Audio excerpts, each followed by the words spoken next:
Hello, everyone. Why is my TikTok not responding? Weird. We're just going to start a new live on TikTok. So you guys are going to wait. Welcome to Simulation Talk 285. Also, it is a little weird with this camera, even though it's a much better camera, but I'm not sure if, because I'm going to be talking down and this picks up here. So let's try. So first of all, let me go live. TikTok is messing up a bit. Not sure why, but we're going to fix it right now. Boom, boom. Beautiful. All right. Welcome, welcome, welcome. We are here on... Oh, come on, man. There we go. So, wait, what just happened? This got way too dark. A second ago, it was fine. Did it just jump? Change? I feel like it just changed. Hold on. Let me change this.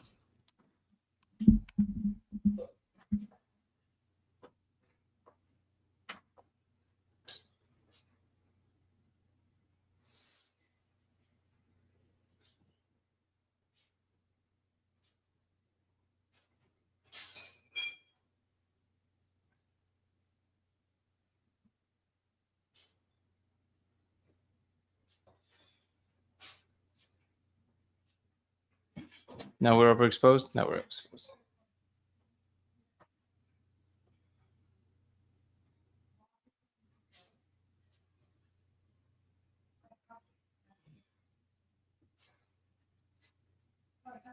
To whomever was here a second ago when I just started, did it jump to something else when my phone fell? Because it feels like it was fine. And then all of a sudden it got weird with this color. Can you guys tell me? I think I'm going to change it because I don't like the way it looks.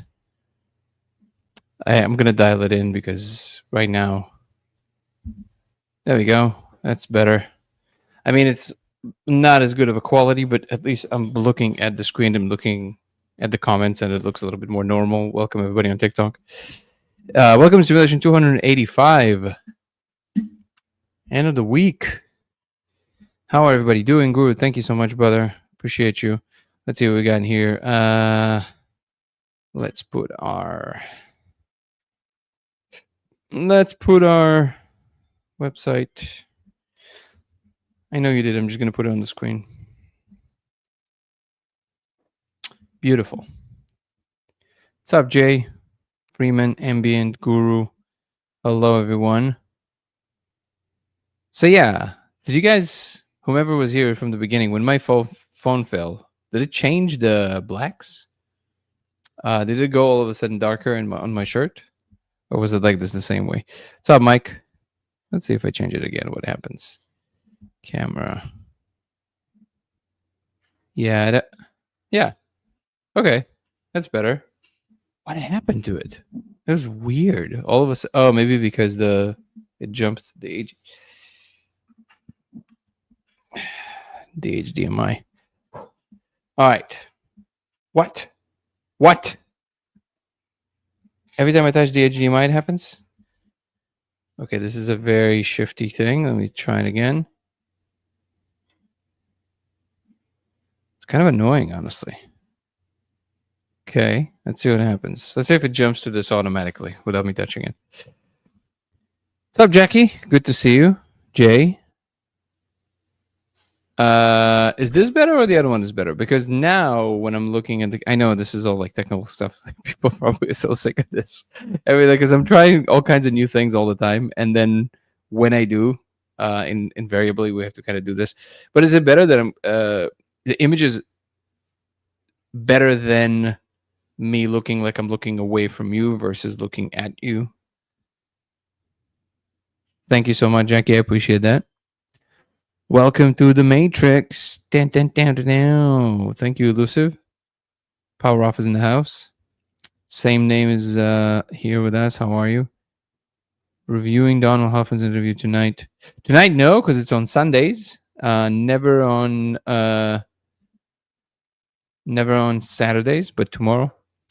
I don't know what we're gonna do tomorrow. I think we did the other half last time, didn't we?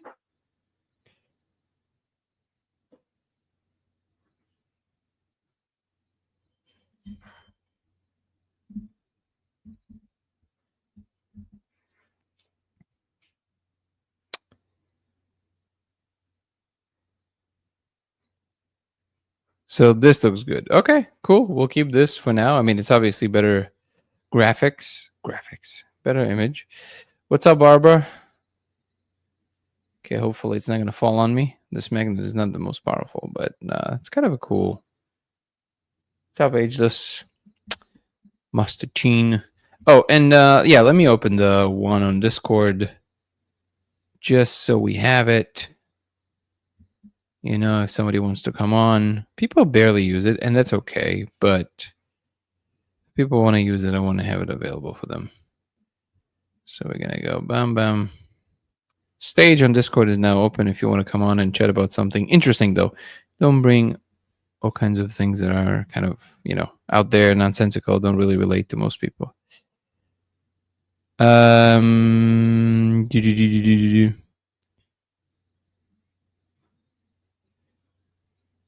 Okay, let's see what we got here. See if we have any fun things. Oh, what is this? Wow, it's a lot of stories. Thumbnail. Yeah, I know. The thumbnail was kind of funny. Yeah, I completed it. I didn't even notice that it did that.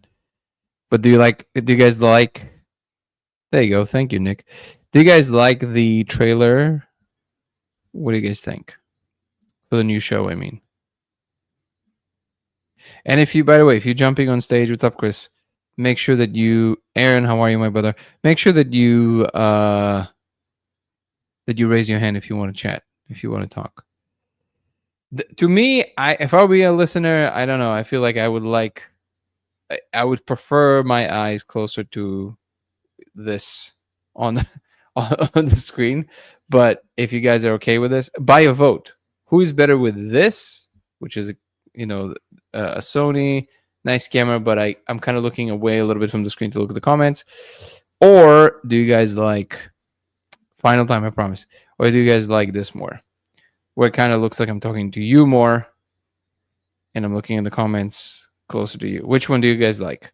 Less resolution but looking at you, or more resolution and looking a little bit away? This is the other one. Which one do you guys prefer? You like which one?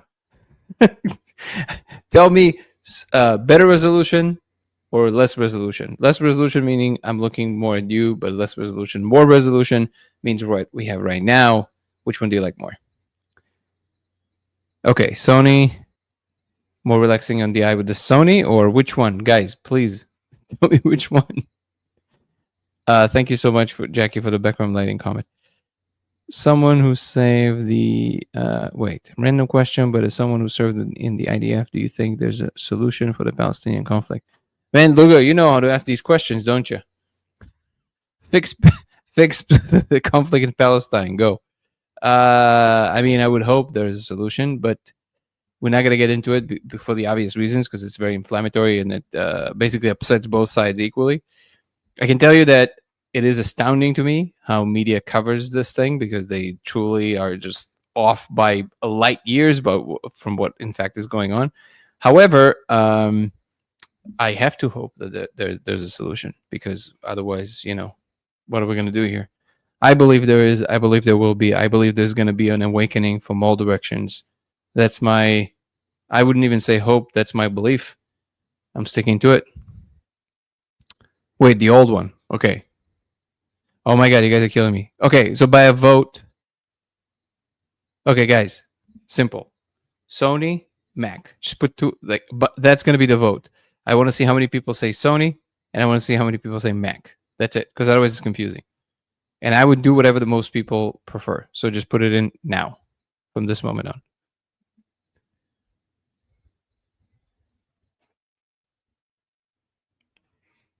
One thing I will say, and this is to be clear to everyone, because I'm not trying to trigger anybody.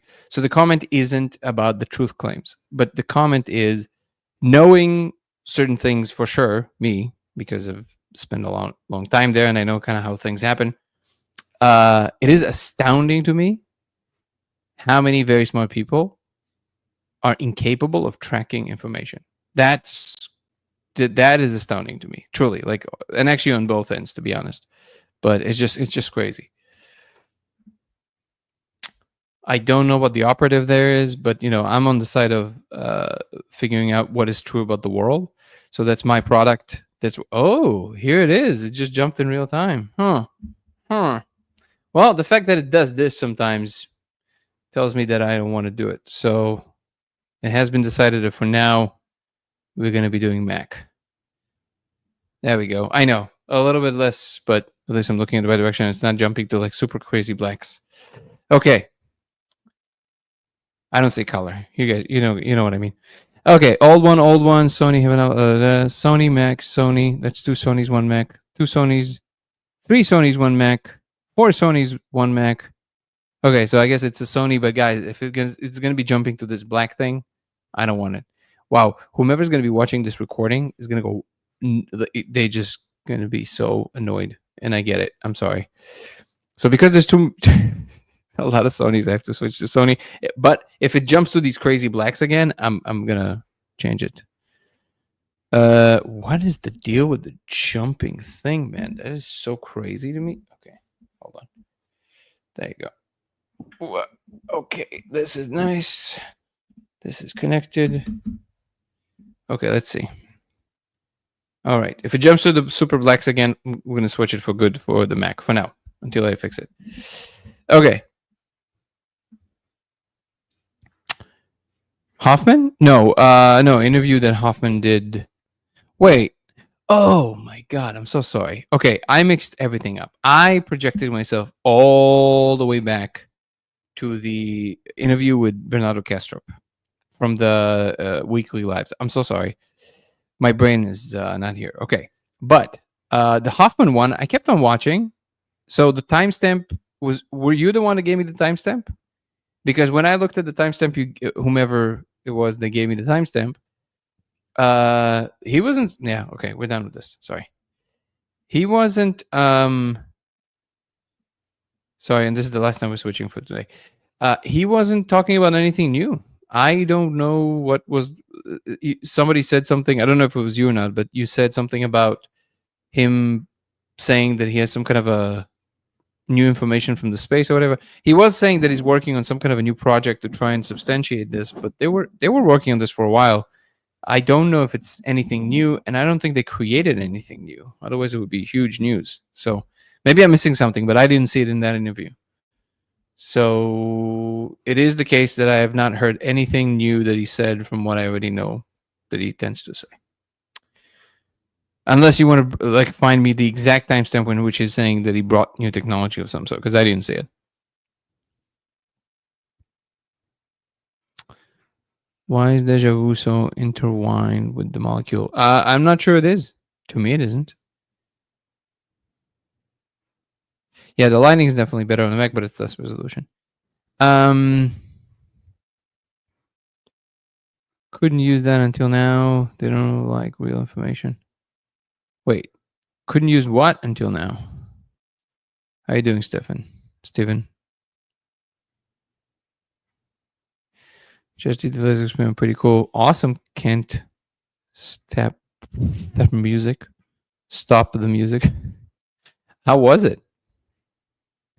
Oh, Elusive Truth did say that. Okay, yeah. Check it again because I didn't see him saying anything new or anything substantial. To be quite honest, it's all kind of like going in circles as always. Okay. Where were we? Experiment. Oh, if you guys want to help and follow from Twitch, the Twitch address is right there on the screen. LaserX83. Go to Twitch now and help us by following the chat, the live from there. LaserX83 on Twitch. If you're there, come and help us with this. Feel free to ask questions on TikTok. Is it not allowing you to? Because I don't see any questions on TikTok, which is very rare. Appreciate you guys. Thank you for the likes.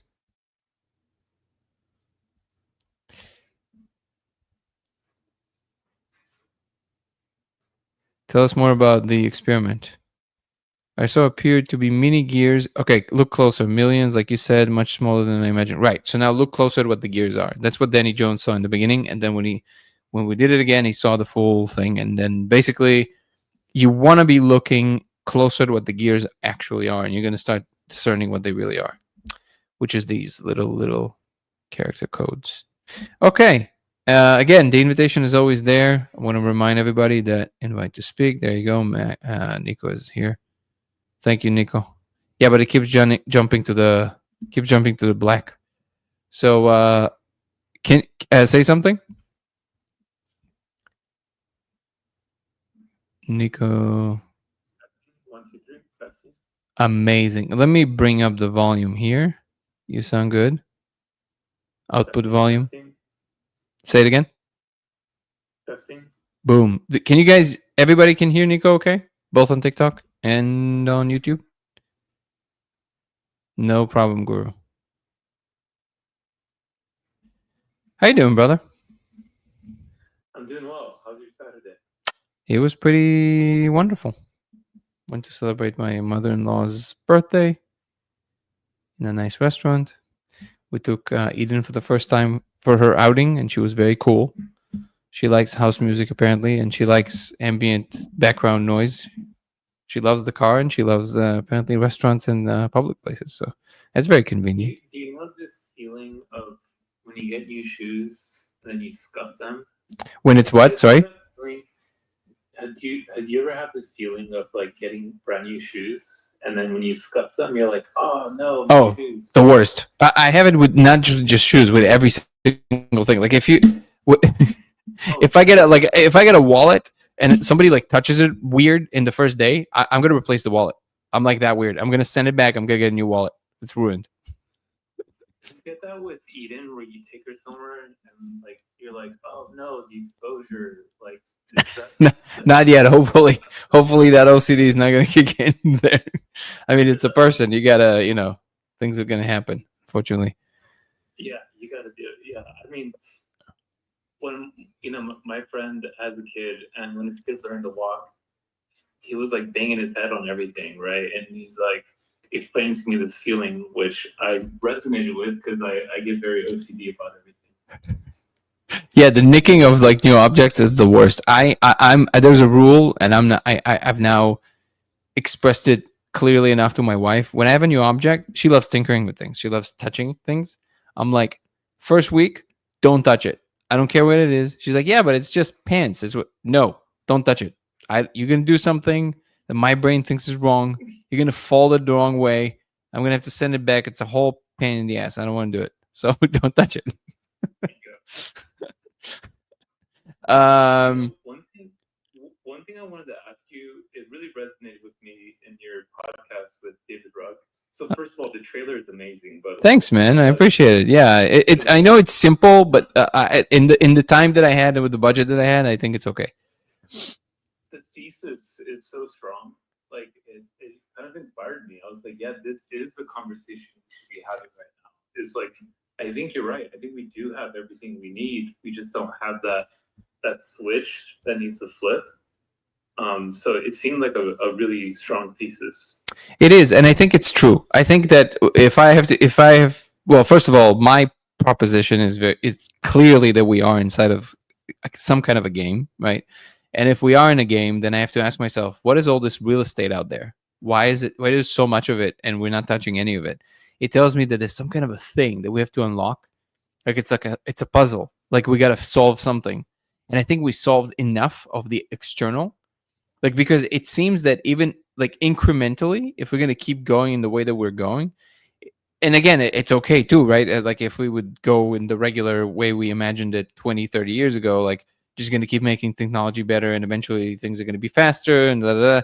Okay, but you're still always hitting the speed of light, right? So then there's all these like, but what about wormholes? And so I think that the answer will be very surprising. And what is more surprising than, well, the answer was always right here. You just weren't looking because you were looking too far out there. So yes, it's very important that you created all these external things, but you ran it as far as you can before you upgrade this thing that you actually have to solve, which is right here. And then when you solve this, all of a sudden, the whole thing will unlock by itself. And the ideas you're going to have, the kinds of inspirations that you're going to get, like infinite times a day per person, is going to grow in such a to such a degree that you could never imagine it. But then now you always then you're going to go, oh, that's how we explore all of that. Now I get it. There's something here. And I think some people are already saying, like, oh, it's always like we're just going to astral project and travel. It's like, yeah, it's definitely something along those lines, but it's not going to not involve all the physical stuff we've built. There's no way this was for nothing. Like there was something about that doing that it wasn't missing the point. It was building the first part of the infrastructure to understand something inside. It completes each other. It's not instead of one another, because it just, maybe it's just my OCD preference, but if you just went in an infinite direction for so long and you developed such beautiful and sophisticated things, and it was all like, yeah, no, that was for nothing, let's just replace it. It's so like ugly. Okay, it's not. It doesn't flow. It doesn't have this like beautiful ornament of reality kind of vibe.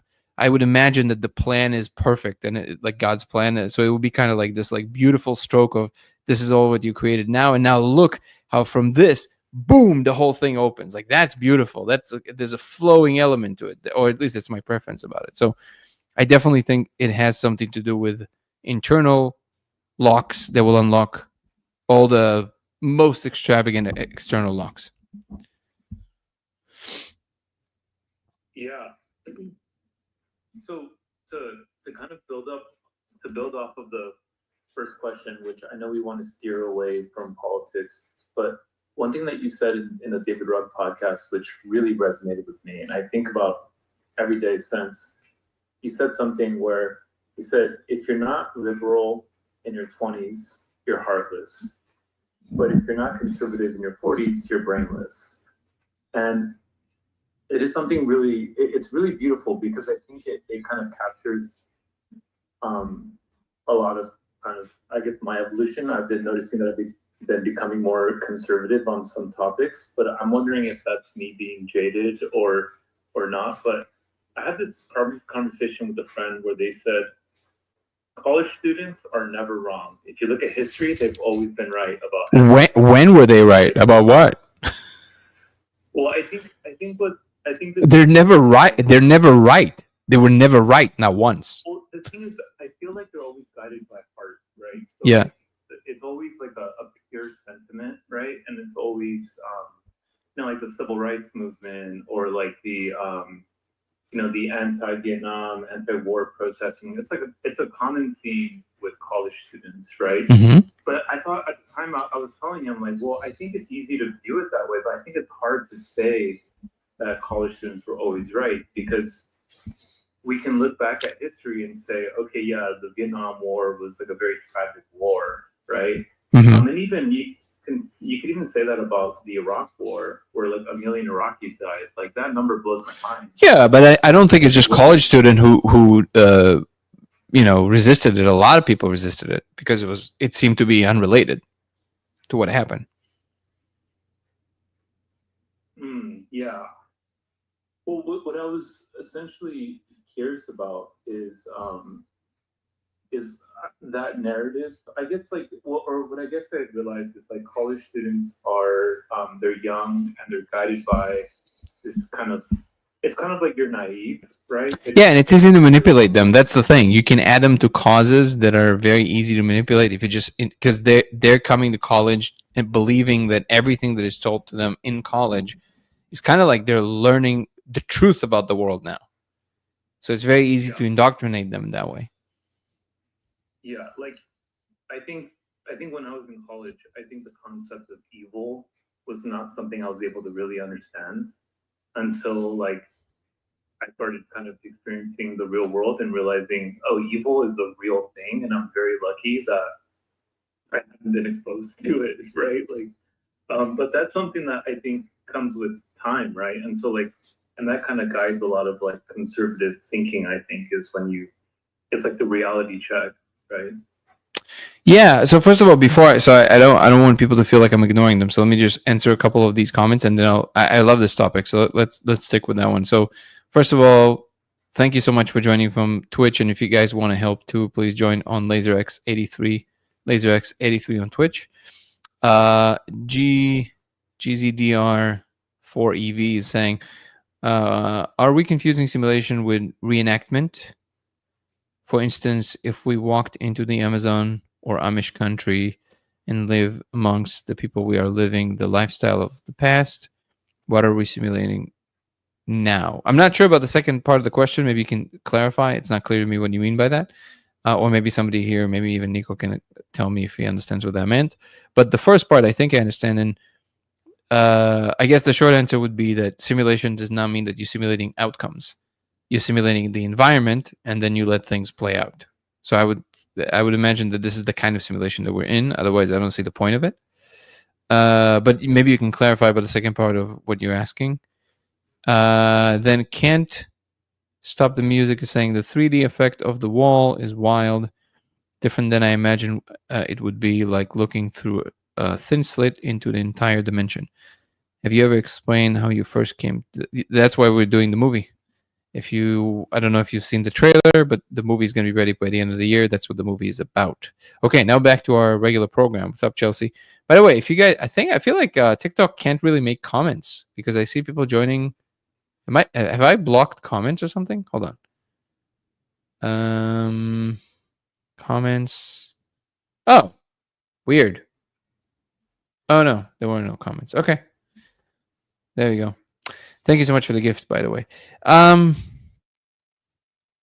So is your central point that we should listen more to college students?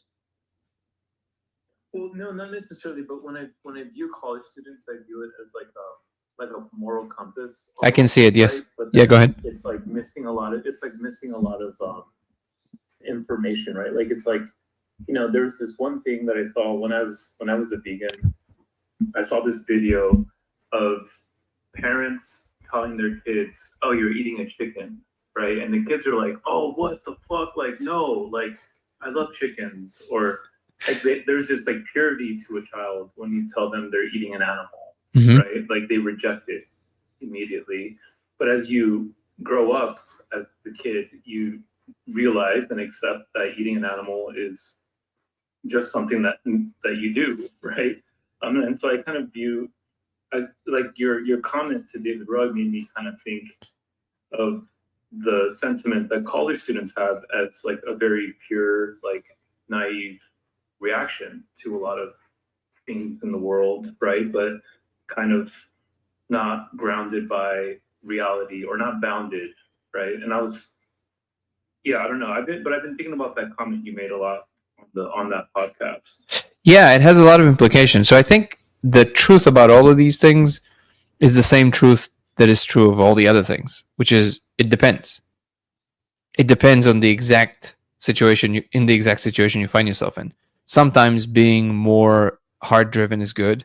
Sometimes it can be a big impediment that might actually drive civilization to a complete ruin.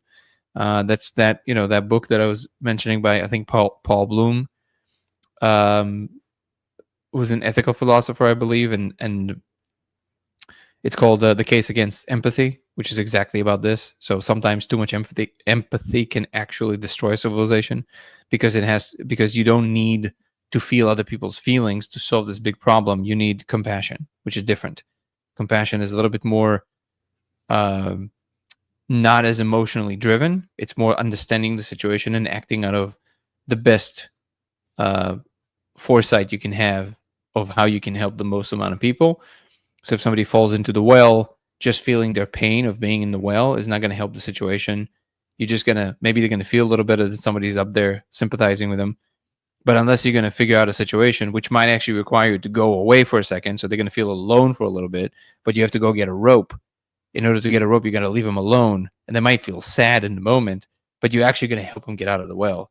That's compassion, right? And sometimes even doing the thing that doesn't look on the surface like it's helping, but if you actually see that in the long haul, it's going to help. That's the more like it's selfless too, because empathy is always selfish.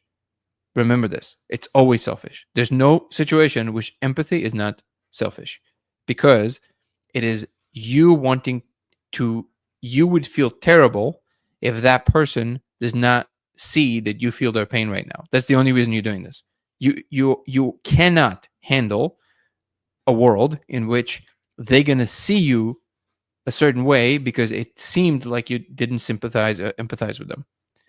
But if you don't care about yourself and you care about them, just like with kids, it's easy to see, right? Like they might hate you in the moment because you tell them no to sugar, but when they're gonna grow older, way later in life, they're gonna be like, "Oh my God, thank God that my parents told me no to this," right?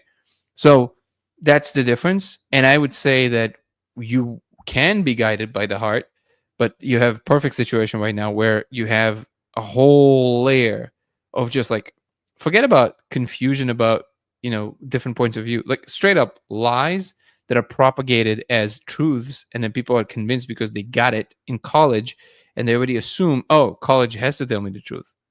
Apparently it doesn't. It should be for more technical things. I think that we need to find a different frame for all the, more artistic education. Like it's just like all the humanities need to find a different address, because it's just it lumping together truth claims with human claims. That's when it gets dicey. Let me answer. I'm going to try and bounce between comments and our conversation, because I do want to make sure that these lives are also catering to what people are saying. So Dan is asking from X. Great to see a comment from X. I have no idea where to make comments or where to ask questions. This is a good place. What platform do you use for that? I mean, I see a comment here. Usually more YouTube, but I see the comments from X, so feel free to ask questions. Sometimes it just takes me a second to get there. Can't stop the music saying, I have not seen the trailer or heard about the movie. I have been watching your interview for the last few weeks. I'll be back and update one. So look for a video on my channel here on Dango Thoughts on YouTube. The Discovery. That's the trailer for the movie, but also there's a trailer for my new show, 0 to 1, which is a separate trailer, which I just posted. Elusive is saying it was not Hoffman that I mentioned. I'm trying to remember which scientist it was that I told you about. Still looking. Okay, cool. I'll watch the movie for sure when it comes out. Awesome. Stephen B. How many different characters would you approximate you are reviewing? No clue. No clue. Don't have the first clue. There's millions of things that you're saying. You're doing a live right after I did the experiment is typical of the Dimitri synchronicities I've been experimenting. That's true. For me, it's just I wouldn't want to be in their position. Ciela is saying. In whose position?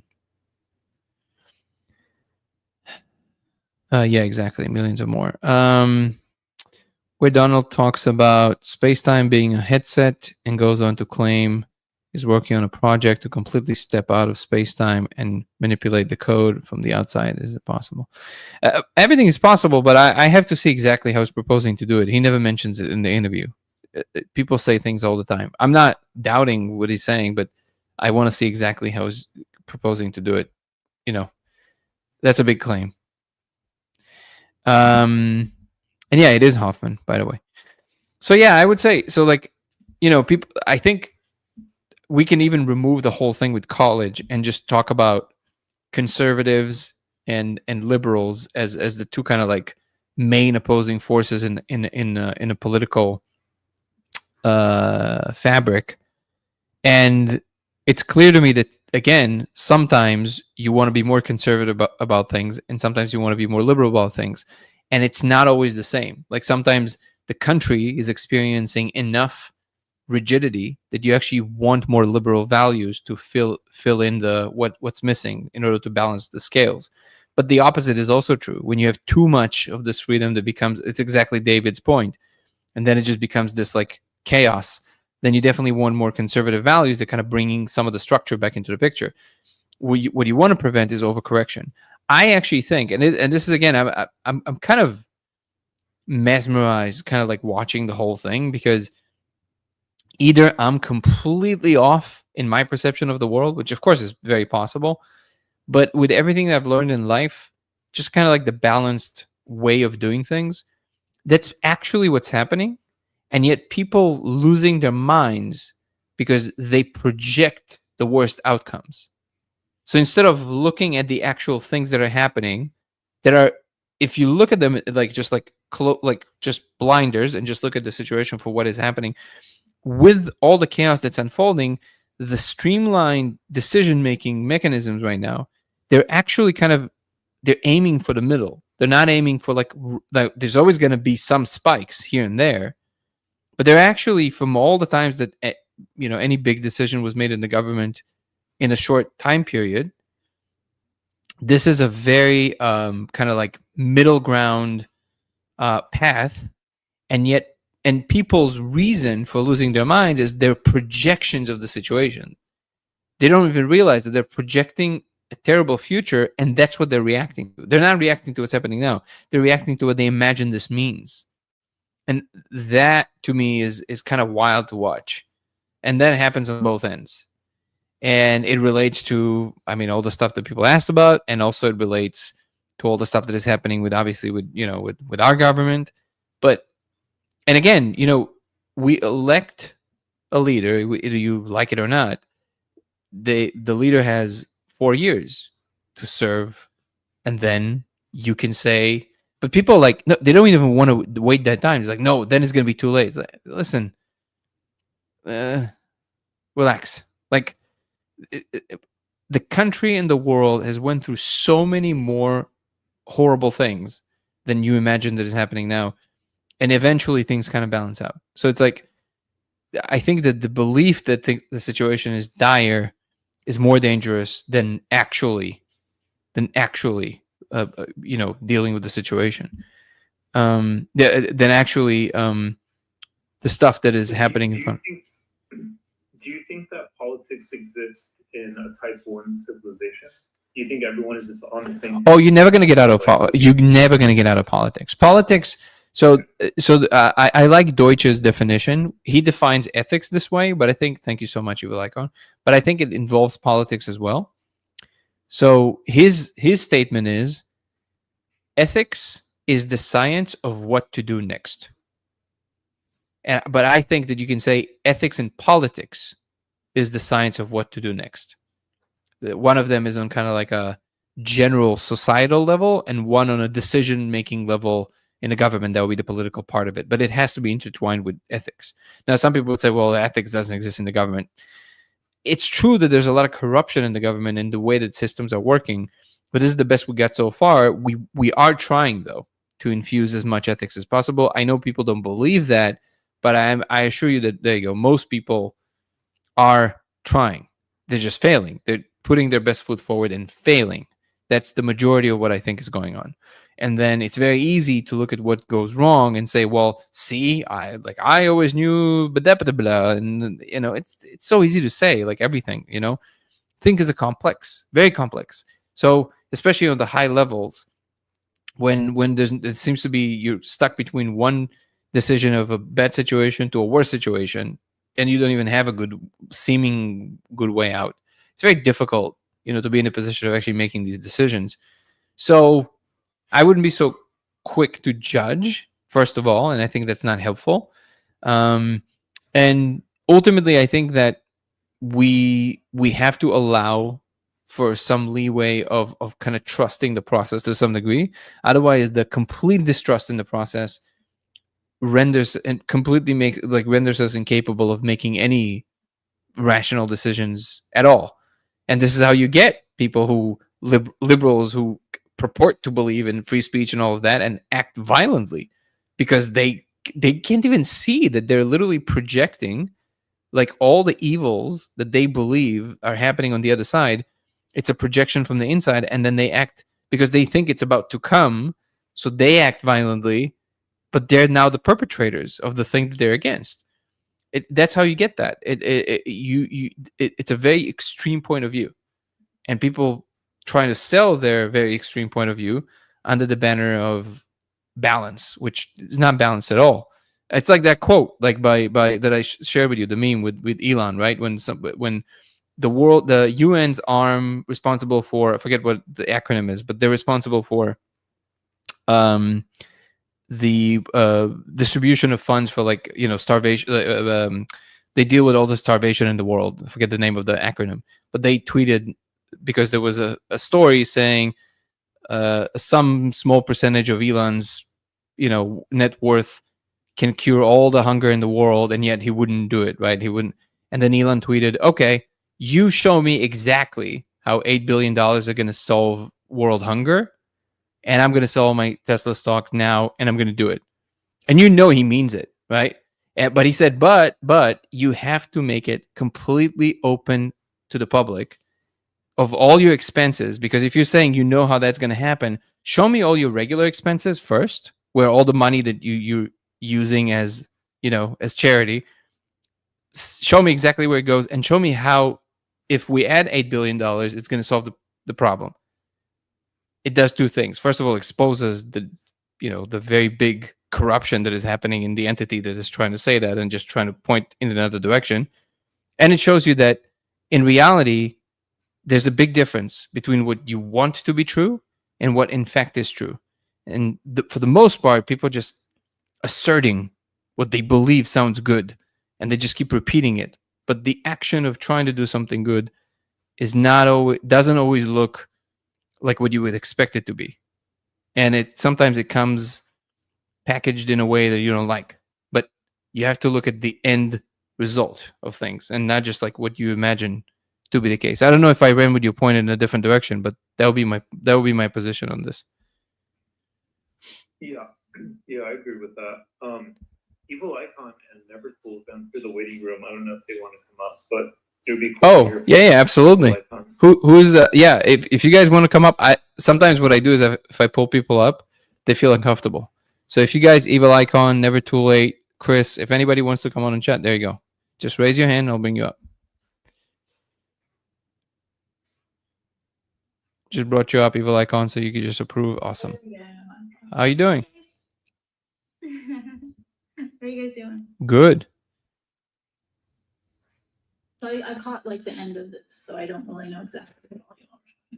Oh, we're just riffing. So feel free to bring any topic. Okay, cool.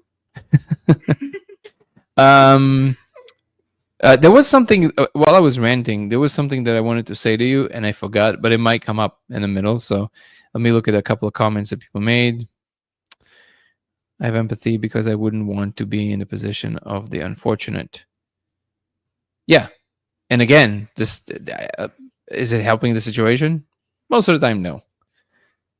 When are you going to try doing live stream experiments with lasers and same nice one? Not sure that it's ever going to happen with me personally, but we might be doing some of that stuff with Coda Reality, with the organization, the second we get the necessary permits. I've heard quartz glass crystal. I think Chris wants to come up too. Oh, yeah, of course. It's so much less intimidating when it looks like there's only 5 of us. Yeah, there's no need to feel intimidated. Say something interesting now. What's up, Chris? Nice. What's up, Chris? All right. Until Chris unmutes, I'm going to read some of the comments. I've heard a quartz glass crystal can help shape the view when combining with regular camera lens. Something to try, absolutely.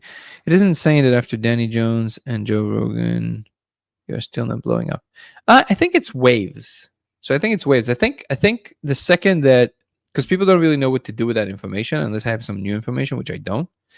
I think when the movie is going to come out, it's going to become pretty up there in terms of knowledge and notoriety. Chris, do you want to chat, brother? All right. Well, maybe I'm going to try to remember what I was trying to tell you. So, yeah, I think. So what I started this whole riff with was that it depends on the exact situation you're in, right? But I agree with David that ultimately you want to move to a stable attractor that isn't presupposing that you necessarily have to resist what is happening on the ground, but some kind of a mega principle that guides the process from above, so to speak. So it's not it's more like above the map, a bird eye view kind of guidance versus you're on the inside the maze and all you're doing is kind of remembering the whatever's inside the maze as a landmarks, right? So like you want to remember the map. You don't want to always be guided by whatever you saw on the road, because that requires kind of like constantly like remembering things. When you see the map, you understand the logic of what needs to happen. And I think that's what we want to be guided by. Somehow, and I think it's incrementally and very brilliantly, and I do believe that there's some kind of a unifying force behind it too, by the way. It's like incrementally, slowly, there were these like little points of contact with the agent of chaos and confusion that slowly convinced humans that A, there's no such thing as truth. There you go.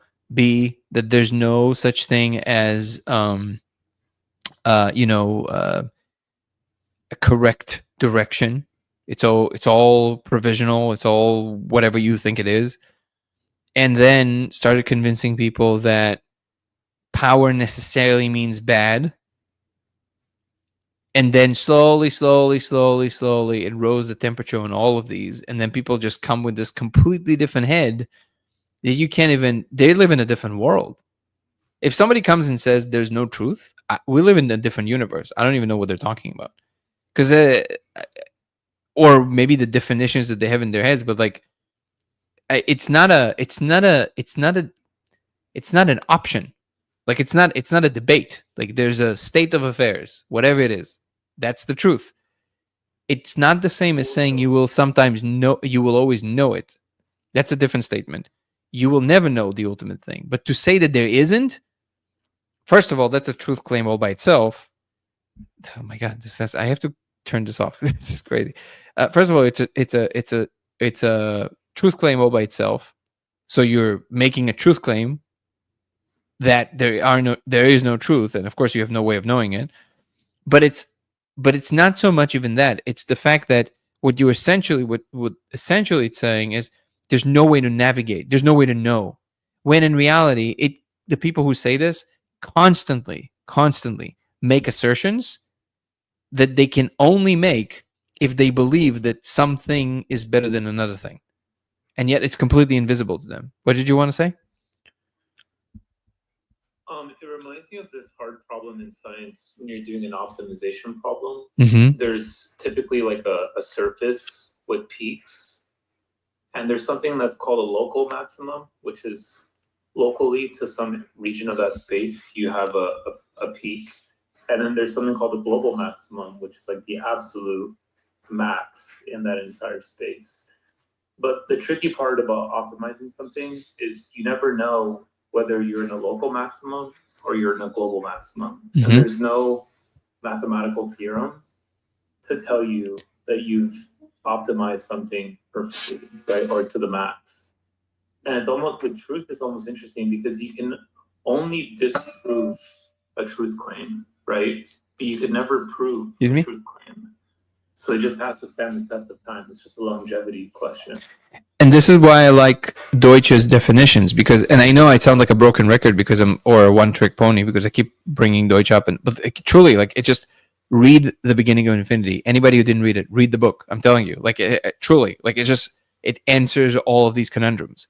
And basically, the definition is that you're not really in relationship to truth in science, but to applicability and knowledge. And that is always, so it's not so much even the difference between a local maxima or minima or a global maxima or minima, because the ultimate global one, you're never in relationship to it, right? But it's the horizon of understanding and relevance. So what is the horizon?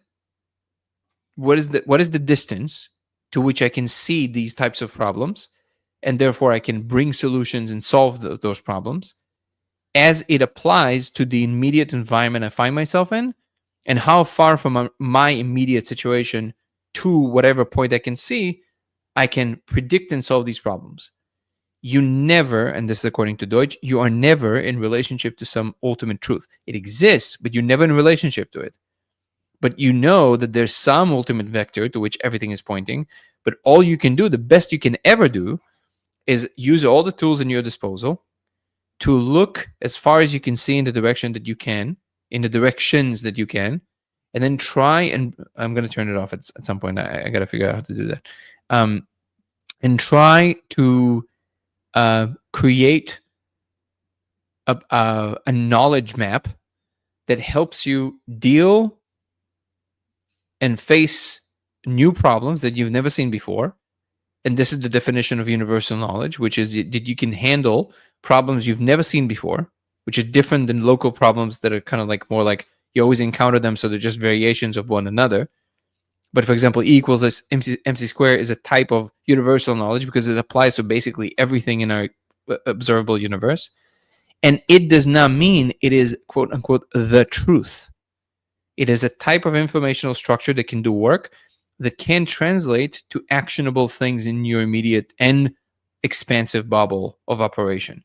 But beyond it, E equals MC squared isn't the truth. It is a way to view the world that tracks what in fact is going on to a particular degree. That degree to which it tracks what in fact is going on is how true it is. But it is not some ultimate truth, because it can switch at any moment, or there might be, as I'm sure you probably know, there's some theories that say that even the Higgs field might be in a local minima and it might shift at any moment, and just like everything is just going to disappear. So the fact that we don't have access to that kind of knowledge currently doesn't render everything else we do meaningless, just because at some point something can happen in existence that will change everything. So you're always in relationship to how much knowledge you can carry about your immediate environment and how far in that immediate environment you can see. I like this model because I think it does encompass the most amount of truth that you can see from this point of view from where we stand. And by the way, this, even if you believe, which I know a lot of viewers here do, that ultimately it's kind of like, no, we're part of this higher transcendent operation of some sort. Sure, but it doesn't mean that it does not have truth or it does not have knowledge to be known about it. It's not operating out of some kind of a willy-nilly, everything happens however it happens. No, the fact that you don't know why these things happen now and other things happen in other times doesn't mean that there's no way to know. Of course, there's a way to know. Otherwise, the difference between something that is completely random and something that is coherent to any degree is the fact that it has some rules by which it's operating. And you will always be in some relationship to these rules. So I don't know what turn we took in history where all of a sudden people started believing seriously that it's all provisional. Like it's all just like, oh, it's just your perception of it. Well, no, there's consensus of these points of view, and some of them are closer to the angle of what's happening, and some of them are further from the angle of what's happening. There's nothing wrong with being off the angle, but the chances that you're gonna navigate easily are much smaller if your angle is way off. In a simple terrain, it's easy to understand, because if you're just navigating in the night, let's say you're in some weird situation where you can't turn on the lights in the car, and I don't know, let's say you're running away from somebody and you can't turn on the lights of the car, but it's at night. So you got to drive through the desert or some terrain, and you got to drive without the lights on. So you kind of have to, if you know the terrain, if you can memorize it to some degree, let's say maybe it's in your, you have a very large land and it's in your backyard and you know it really, really well, whatever, right? So you kind of know in your head how far you have to drive before something is going to happen, where there's like a, some big boulder or something. If you have an accurate map of that in your head, there's a good chance you're going to be able to go through it even without the lights. You kind of remember, well, if I drive for a mile, so I'm going to try and track that time that I'm driving. I'm going to look at the speedometer, how long I've been driving. I'm going to make all these calculations. And now I'm going to slow it down because I know I'm in the region of where it's most likely to be now, the boulder there. I'm going to go drive slower, and I'm going to turn on the lights for a second. The boulder, oh, here it is, go around it.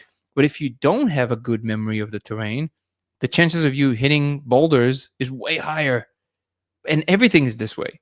In a physical terrain, it's easy to understand, but it's this way in any terrain. So knowing what the truth about AIs is, I'm not saying we do, but knowing it is important. knowing if you think you know something that in fact is wrong, you are not in a good place. You will eventually something will happen and you will fly off a cliff. Like that's just how it works. That's the definition of knowledge.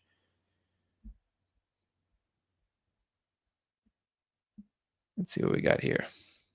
And by the way, feel free, of course, to So Wolfram said something really interesting, which he said all of these equations that we have are pockets of local reducibility in this massive space of irreducible knowledge.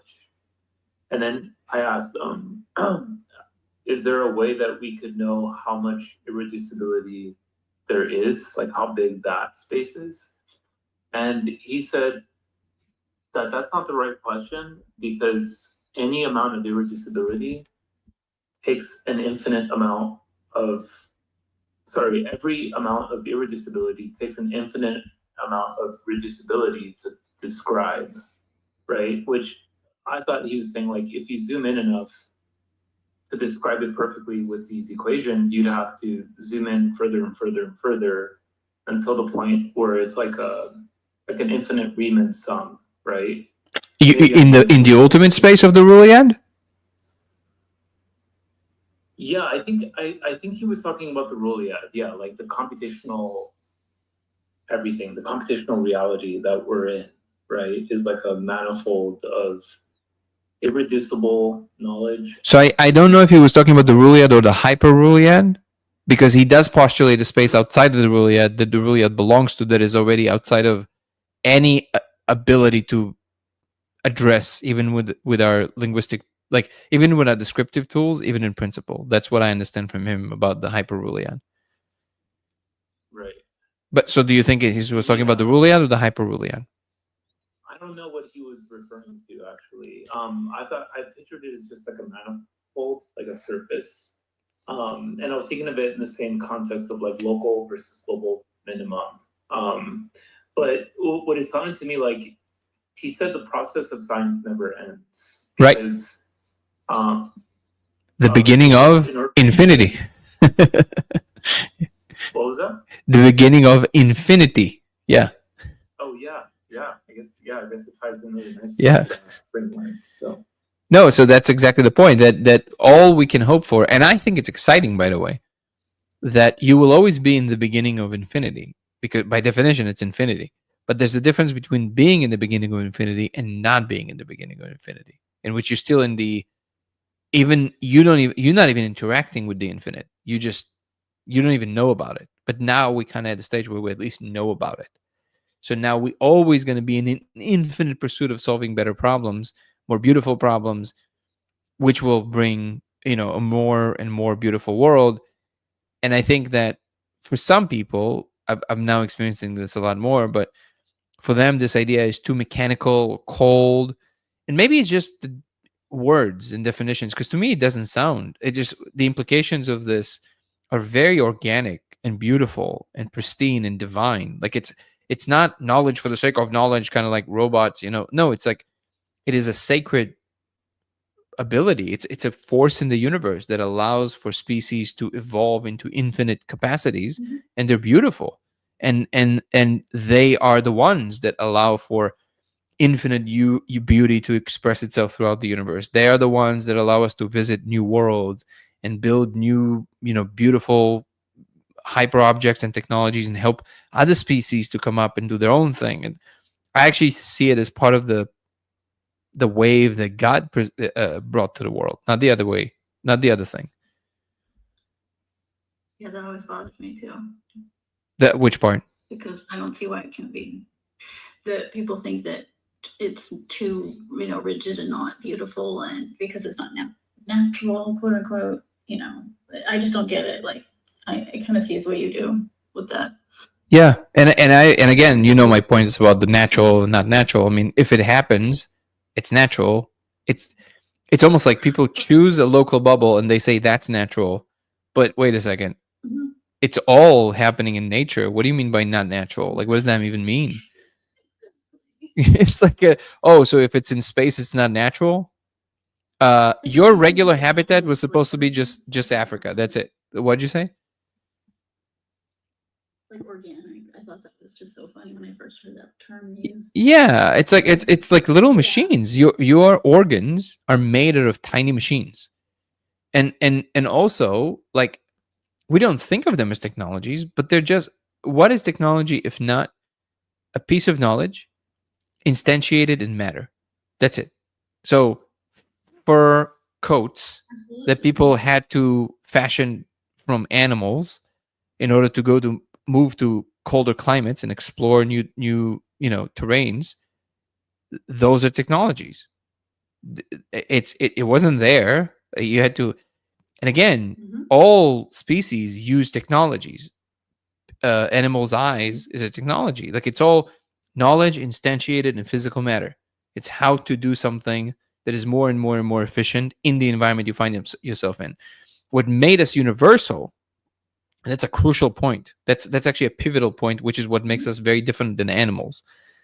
People always point to the fact that we can collaborate in vast numbers. That's true, but it's not the only thing. What I think I would say one of the biggest things is that up until now, evolution was dominating because the force itself of evolution was basically controlling the population of any species because they were their operation was only limited to the space where they fit the most. And then if the environment changes, they die out, or if they move too far away from the environment that they can operate in because of their fitness to that environment, they also die out. So they're kind of contained in the environment. And also the environment then dictates how their genes evolve because of the evolutionary pressure. But now humans are the first thing on this planet that created a new mechanism of knowledge that transcended the physical space, and we can actually push and change the environment faster than it can contain us and our genes. So it flipped. We are now starting to become the dominant force. And we still have, it's still kind of like a back and forth, but we are, and this is when knowledge starts to really express its real power, where eventually that power will encompass the entire universe. It will understand more and more and more and will remake the universe in its own image, so to speak. And to me, I think that the idea that people get about all the, again, don't fly too close to the sun, right?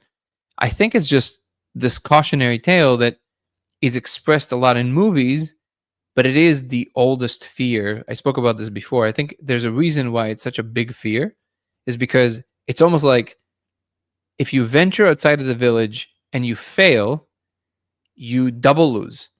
A, because you failed in your mission to go out and do whatever you wanted to do, and you endangered yourself and you might have really got hurt or even died.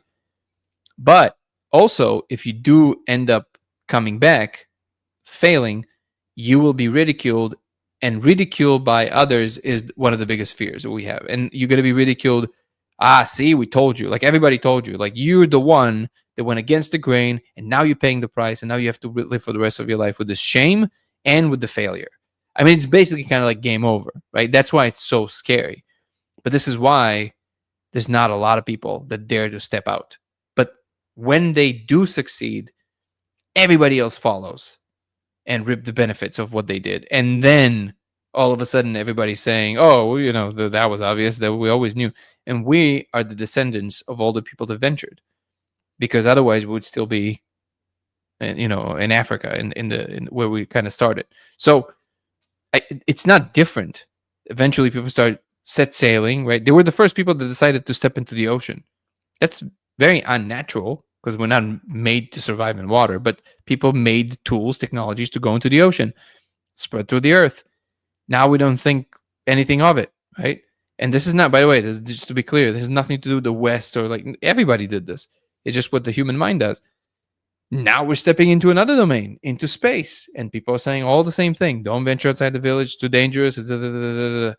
But ultimately, when the time will come, and again, I don't know why this example is not more salient to people. Maybe because we're talking about such time scales that it seems that it will never be relevant. But if you want to think in terms of, galaxy and beyond, you have to think in terms not just 50 and 100 years, but in terms of thousands and millions of years. You have to think this way. So then eventually the sun will engulf the earth. That's will happen 100% at some point. So if you're not going to start working on it now, when will you? Leave it for the people in the future? Okay. Isn't that selfish? Wouldn't you want to try and contribute something to the entirety of human civilization, even if you will never live to see it? Or maybe you will even, So again, I just don't understand this myopic view that people have. And to be quite honest, it kind of depresses me. That's why 0 to 1 is something that I'm going to use to really encourage more of that thought, and encourage more like thinking in that direction. Like, be excited again about not just going to space, but explore, just the exploration of what we are and what that means. And, is there a bigger picture and what it really is? And are we writing it? Is it written in advance? Like all of these things that we should definitely be talking about these things. Has it happened before? Is this like the 50th or millionth iteration of that? Yeah, and even I'll be honest with you, like to me, did it happen before idea? It's not as interesting to me, and it's not as interesting to me personally, for the same reason that panspermia is not as interesting to me, because it doesn't touch on anything fundamental. So. Yeah, it's like, you know what I mean? Like the idea that, well, maybe life came from somewhere else and it didn't even start on Earth. Okay, so what? But you didn't answer the question of where it started. The question is how it started, not where it started, right? Yeah. So you're not answering the question there. And if you're saying, okay, but it happened before, okay, that's fine. Happened, didn't happen, doesn't matter. Where do we go from here, though? If it happened before and it reset, can we be the ones? The what? Say it again. Say it again. Like it lessens people's fear about it, like because it's just something that's going to happen. We might as well like embrace it. I don't. This is the question for me. Can we be the ones that don't reset? Can we be the ones? Because this is all defeatist thinking, right? It's like, oh, it's just. So I'm like, I'm not saying you're bringing it, but I'm saying that to me, these ideas, they have to evolve, just like everything else. And I think that ultimately, we should be asking, can we be the ones that make it big, that go out there and explore and all of these things? And if we fail, but at least we really tried. To say, oh, it's going to fail for sure because, nothing new under the sun. Yeah, it's the don't venture outside the village. There's nothing new. Why would you even check? That's basically what people are saying. Right? And I'm like, we live in the most exciting time, I think, ever, truly, that is actually justifiably, like, this phrase can be attached to justifiably, and yet we're using it to just make everything mundane and boring, and we latch onto like such local silly things and lying to each other all the time about what we think we know. Yeah. Right. One thing I thought about from your trailer, where you said 0 to 1, this is 0 to 1, or you said we're in a type 0 civilization, and if we want to be charitable, you would assign us 0.5. And it was the first time I thought about the Kardashev scale as a decimal, because I think the way it's presented is very quantum, right? And there's like this idea that you just quantum leap from, you unlock some technology, you jump to 1, and then from 1 to 2 and 3 and 4, etc., right? But the cool thing about this decimal precision is what it makes me realize is, I would argue that we're not at 0.5, that we're probably at 0.7 or 7.5. I like it. But there's an asymptote. There's an asymptote to get to 1. So like getting from 90 to 1 is infinitely difficult, right? And at some point you're flirting with self-destruction several times, right? And then you get to this point where you actually hit 1, and then it kind of, there's like this release of stress when that happens, right? There's this like catharsis. Okay, we're not killing each other because of energy, or we're not fighting over coal or resources or religion, right? But yeah, I don't know if you thought of it in terms of like this asymptotic function. I was thinking that earlier. My God, I should have said it. I was thinking asymptotes earlier. So great minds think alike. So yeah, and I think the biggest challenge in all of this is actually not where we are as an average, but grappling with the fact that we are not all as evolved. That is the biggest conundrum. Not everybody are the same. Right. Some people are simply not that evolved, and that's true. So, and by the way, to be super clear, I'm not saying I'm the most evolved and I'm looking from above and I'm seeing who's evolved and who's not. No, no. There's people that are light years more evolved than me, and there's people that I'm like, chasms more evolved than them. But there's this difference, and in different ways too, by the way. So what needs to happen is not just alignment around certain general ideas, but about the general understanding that how we evolve personally leads to the collective evolution, but we're all playing a role. So if somebody's more evolved emotionally, that's a very important component, and we should encourage that in the domain that it belongs and not confuse it with other things and think that they're somehow competing, because it's not a competition between the scientist and the shaman. They're doing two different functions. And some people say, oh, the shaman is actually the scientist. It's like, no, no, no, no. Stop confusing categories. They're not doing the same thing. They're excelling in different domains, and you should acknowledge that. And by the way, yes, you part of the the ability to actually transcend is to recognize where people really are and not lie to yourself and them about their level of evolution, and then help them from where they are. If you're lying to yourself and them to feel good about yourself, that no, they're just as evolved, we just don't get it. No, sometimes we do, and they're just not as, and that's okay, and that you got to help them bring them up. There's nothing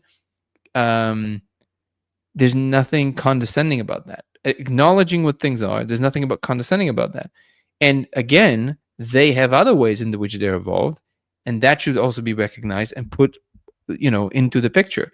We need to understand we're not competing. We're evolving in different rates, and just like you have things in every part of evolution that are more evolved and less evolved for certain things, the idea that there is no gradation, that there is no difference, is actually one of these things that prevents you from seeing the map for what it is, because maybe it's uncomfortable for you.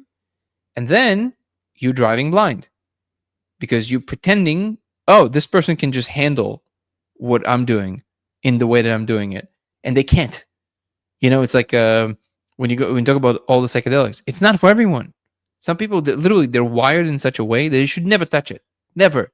It's not a tool for everybody. It's not something that if anybody does it, they're going to be fine. No, some people are going to end up in an insane asylum. They should never touch it. And that's okay. They have a different capability, and we should bring that up.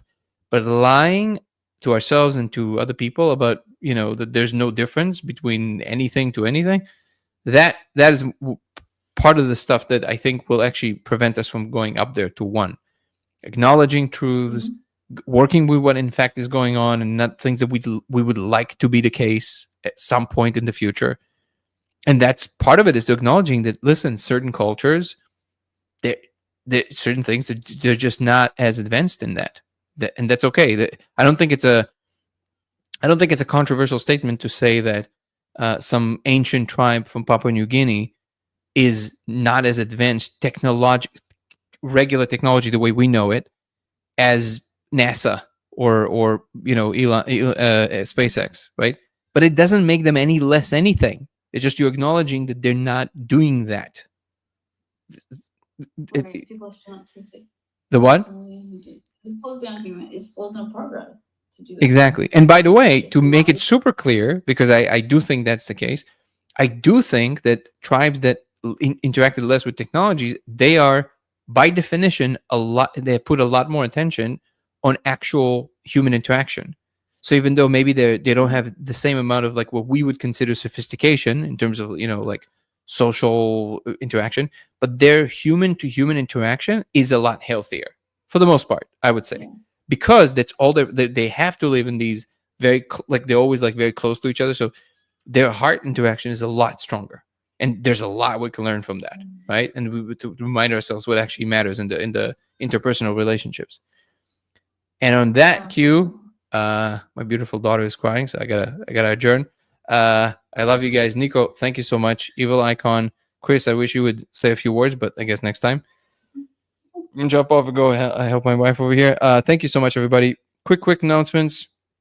Because I saw that some people don't even know about the movie and the trailer. If you still want to contribute to the film, you can actually do that. You can go to Dango Thoughts on YouTube. You can find the links on TikTok and obviously find it on YouTube. Just go find the trailer.